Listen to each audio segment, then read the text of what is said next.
Shalom teman-teman, kembali lagi di 365 hari kabar baik. Injilnya dari Lukas 17, 7-10. Yesus bersabda kepada para murid, "Siapa di antaramu yang mempunyai seorang hamba yang membajak atau mengembalakan ternak baginya akan berkata kepada hamba itu waktu ia pulang dari ladang, 'Mari, segera makan.' Bukankah sebaliknya ia akan berkata kepada hamba itu, 'Sediakanlah makananku, ikatlah pinggangmu dan layanilah aku sampai aku selesai makan dan minum. Dan sesudah itu engkau boleh makan dan minum.' Adakah ia berterima kasih kepada hamba itu karena ia telah melakukan apa yang ditugaskan kepadanya? Demikian jugalah kalian, apabila kalian telah melakukan segala sesuatu yang ditugaskan kepadamu, hendaklah kalian berkata, 'Kami ini hamba-hamba tak berguna, kami hanya melakukan apa yang harus kami lakukan.' Demikianlah sabda Tuhan, terpujilah Kristus." Nah, teman-teman, 2 poin seperti biasanya. Poin pertama adalah mengenai mentalitas hamba, ya. Mentalitas hamba ini yang kita dapat pelajari di poin ini adalah kita ini kan ciptaannya Tuhan gitu ya. Kita ini hamba-hambanya Tuhan. Jadi mentalitas hamba itu apa? Poin pertama nih, kita ini nggak boleh sombong.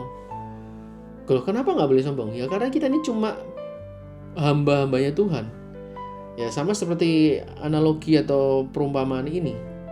Mana ada anak buah atau hamba yang ketika habis pulang kerja malah disuruh makan, ya kan, makan bareng sama bosnya, itu kan nggak mungkin. Walaupun Tuhan adalah Tuhan yang baik gitu ya. Jadi mentalitas hamba itu adalah mengerti apa yang ditugaskan Tuhan, melaksanakan dengan baik, dan tidak taking creditnya Tuhan. Jadi ketika kita melayani sesama kita dalam sebuah pelayanan, yang harusnya dimuliakan itu adalah Tuhan, bukan kita. Ada sebuah lagu bagus, yaitu Stealing My Show, mencuri show gitu ya, mencuri pertunjukan. Itu sebuah lagu rohani yang liriknya itu kurang lebih, "Tuhan, ini panggungku, biar kamu aja yang maju, biar engkau yang tampil, aku di belakang aja."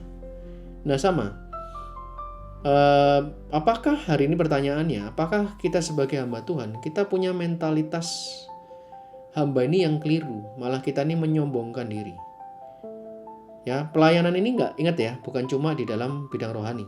Dalam pekerjaan kita sombong, dalam harta, networking, pendidikan, pekerjaan tadi sudah, keluarga, hobi, bahkan dalam pelayanan sendiri pun kita sombong, teman-teman. Sombong itu artinya ini loh semua bisa dilakukan karena aku.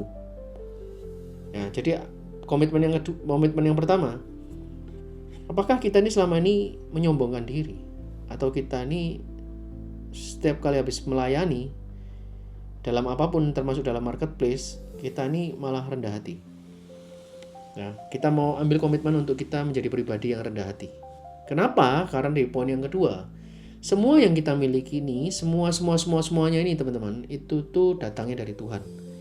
Kalau Tuhan mau bilang besok go, dipanggil balik gitu ya, ya bisa. Gitu kan. Ya, teman-teman pernah pikir gak? Semua yang kita lakukan, semua yang kita hasilkan, semua ada di dunia ini kan miliknya Tuhan. Kita ini hanya manajer, hanya pengelola yang baik. Ya. Karena itu kita nggak bisa sombong. Kita nggak bisa, ya. Karena ganjaran kita yang Tuhan sudah siapkan itu ya kehidupan yang kekal. Kalau di dunia ini, ya semua ini kan hanya titipan, teman-teman, ya. Jadi kita nggak bisa sombong, dan kita sampai ada pada titik hari ini pun itu semua karena kasih karunia Tuhan, karena hadiah dari Tuhan. Buat apa kita sombong? Dan kalau kita sombong, di atas langit masih ada langit, jadi tidak akan pernah ada selesainya, teman-teman. Itu ya. Jadi poin yang kedua nih, kita harus menyadari bahwa kita ini bukan pemilik, maka kita tidak berhak, tidak punya hak sama sekali untuk merasa memiliki dan menyombongkan semua hal itu. Nah, komitmennya apa? Yang di poin kedua nih, kita setiap hari harus menyerahkan hak, yielding right ke Tuhan, giving back ke Tuhan apa yang memang kita ini sudah dimiliki. Maka jangan heran, orang yang tidak sombong, yang sudah menyerahkan haknya ini ke Tuhan, maka dia akan menjadi pribadi yang mudah berbagi. Dia akan menjadi pribadi yang mudah memberi. Dia kan menjadi pribadi yang mudah melayani tanpa minta timbal balik atau hasil. Nah, pertanyaannya buat kita semua, apakah kita udah menyerahkan hak kita ke Tuhan dan kita menjadi pribadi, oleh karena itu kita menjadi pribadi yang mau berbagi. Gak cuma harta, gak cuma tenaga, gak cuma diri kita, ya, tapi semua yang ada di diri kita, kita mau sharingkan ya ke orang-orang di sekitar kita, terutama yang sudah Tuhan percayakan dalam kehidupan kita. Oke, itu aja teman-teman untuk 365 hari kabar baik hari ini. Kita ketemu lagi di besok dan see you. Tuhan Yesus memberkati. Bye-bye.